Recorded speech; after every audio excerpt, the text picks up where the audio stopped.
आज ହେଉଛି 8 ନଭେମ୍ବର। ଚାଲ ଜାଣିବା ଆଜିର କେତୋଟି ଗୁରୁତ୍ୱପୂର୍ଣ୍ଣ ଖବର। ଖବର ନମ୍ବର 1, ଦିନକ ପରେ ଶୀତର ପ୍ରକୋପ ବୃଦ୍ଧି ପାଇବ ବୋଲି ଭୁବନେଶ୍ୱର ଆଞ୍ଚଳିକ ପାଣିପାଗ ବିଜ୍ଞାନ କେନ୍ଦ୍ର ପକ୍ଷରୁ ସୂଚନା ଦିଆଯାଇଛି। ମିଳିଥିବା ସୂଚନା ଅନୁଯାୟୀ ଆଗାମୀ 24 ଘଣ୍ଟାରେ ରାଜ୍ୟରେ ରାତିର ତାପମାତ୍ରାରେ ବିଶେଷ ପରିବର୍ତ୍ତନ ହେବାର ସମ୍ଭାବନା ନାହିଁ। ଗତ 2 ଦିନ ରାଜ୍ୟରେ କୋହଲା ପାଗ ଲାଗି ରହିଛି। ପାହାନ୍ତିଆ ଓ ସନ୍ଧ୍ୟା ସମୟରେ ଶୀତ ଅନୁଭୂତ ହେଉଛି। ଏଥିସହ କେତେକ ସ୍ଥାନରେ କୁହୁଡ଼ି ମଧ୍ୟ ଦେଖିବାକୁ ମିଳୁଛି।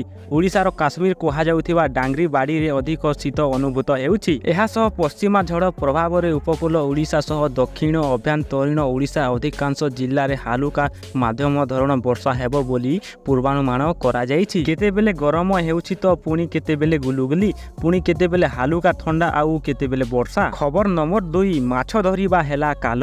ଜୋବ୍ରା ବ୍ରିଜରୁ ଖସି ଜଣେ ଆହତ। ଜୋବ୍ରା ଆନିକଟ ବ୍ରିଜରୁ ଖସି ପଡ଼ିଲେ ବ୍ୟକ୍ତି।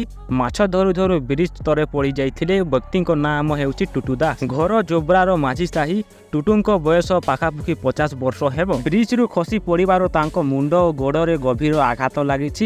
ଘଟଣାସ୍ଥଳରେ ଅଗ୍ନିଶମ ବିଭାଗ ପହଞ୍ଚି ଉଦ୍ଧାର କରିଛନ୍ତି। ଉଦ୍ଧାର ପରେ ଚିକିତ୍ସା ପାଇଁ ଟୁଟୁ ଦାସକୁ କଟକର ହସ୍ପିଟାଲକୁ ପଠାଇ ଦିଆଯାଇଛି।